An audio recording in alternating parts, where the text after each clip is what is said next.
Hola, amiga. Welcome to the Latina Leadership Podcast, a podcast by Latinas for all women. Get ready because today's conversation is really special. Hola, hola. Welcome back to the Latina Leadership Podcast. I'm Andrea Diaz. Okay, I have to be honest with you all.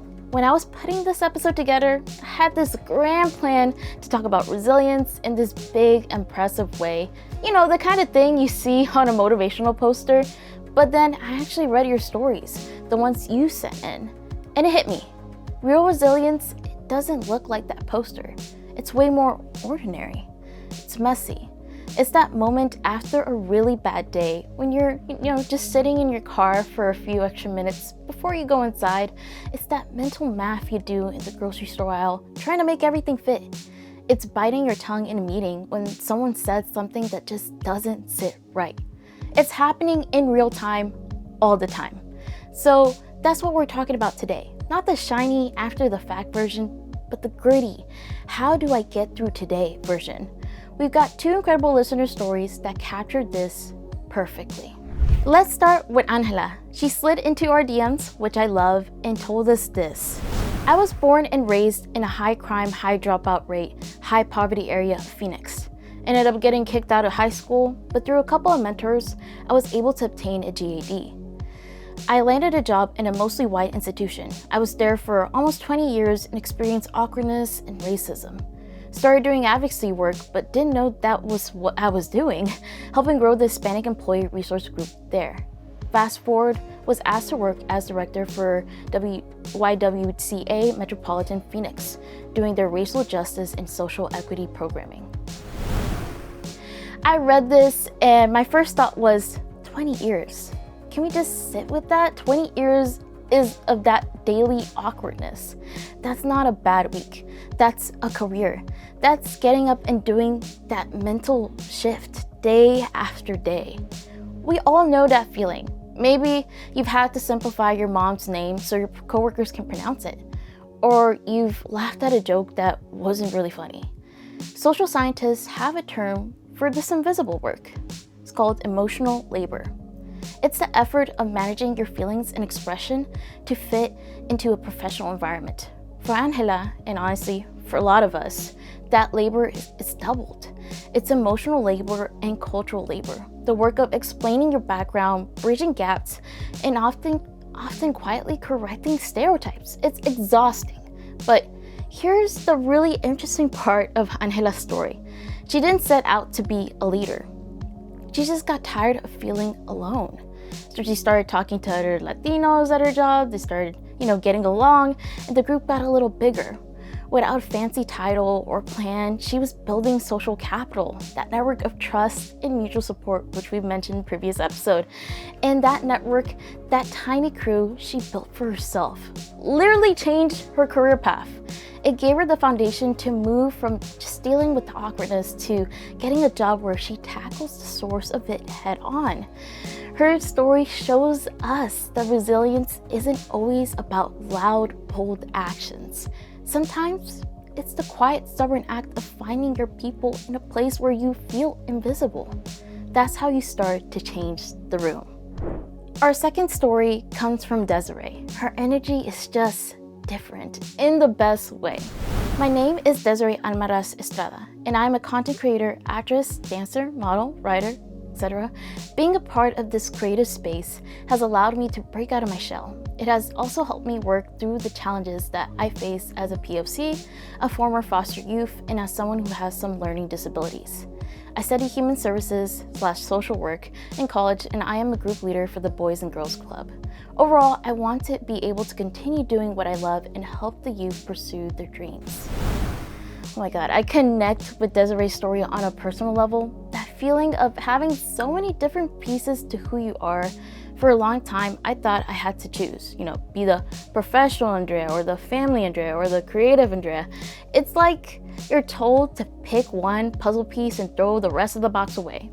But Desiree, she's keeping the whole box. She's a dancer, a student, a business owner, a mentor. She's not picking one lane. She's building a whole mosaic. And the challenges she names, they're not separate. They layer on top of each other.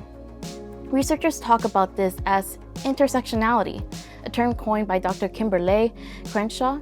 It just means that our different identities like race, gender, class, overlap and create unique kinds of discrimination or difficulty. For Desiree, being a former foster youth with learning disabilities who's also a woman of color isn't just a list. It's a specific layered experience. So her way of getting through it is brilliant. She uses her art, dance, Bolivian folklore, creating on TikTok as her tool for processing. This is something psychologists support. They call it externalization. It's taking the big, messy, complicated feelings inside and getting them out into the world through something tangible like movement or making a video. It helps make sense of things when just talking about them is hard. And then she does the most powerful thing. She turns that personal tool into a public gift. She uses what she learned from her own mosaic of experiences to guide kids at the Boys and Girls Club. She becomes what research calls a pro-social role model. She's showing them just by being her full self that your background doesn't have to limit your future and can actually be the material you use to build it. Listening to Angela and Desiree, I started wondering, what's actually happening inside of us when we're being resilient? It's not just willpower. Our brains and bodies are doing specific things. So there's this concept in psychology called allostatic load. Fancy term, right?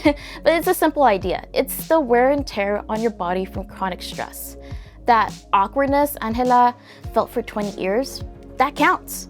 The stacked challenges Desiree navigates, that counts. It's a real physical burden. So resilience isn't about feeling no stress. It's about what you do to lower that load. And both of our storytellers figured out how. They built what scientists call protective factors. So these are just the things in your life that buffer you against stress. So the biggest one, connection. Angela's employee group, Desiree's dance community, and the kids she mentors, these aren't just nice extras.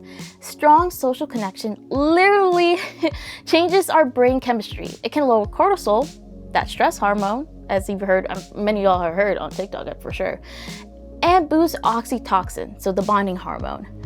Your friends aren't just your friends, they're your nervous system support team.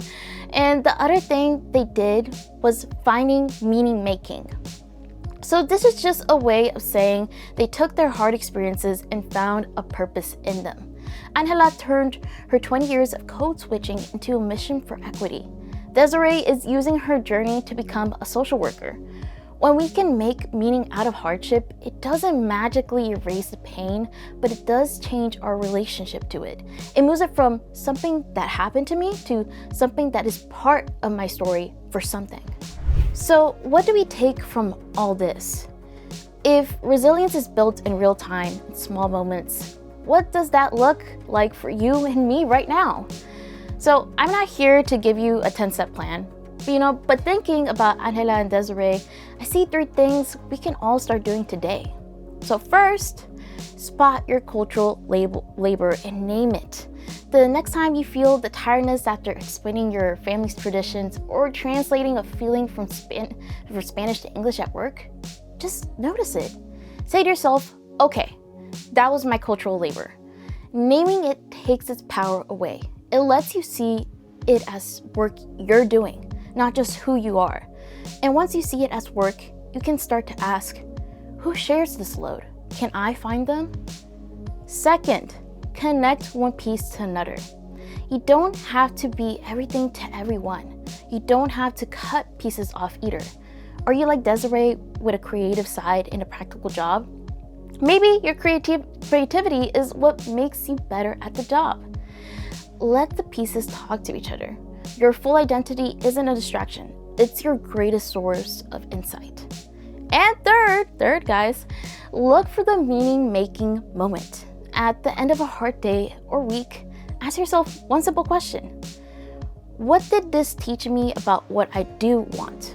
Not in a big, life purpose way, just practically.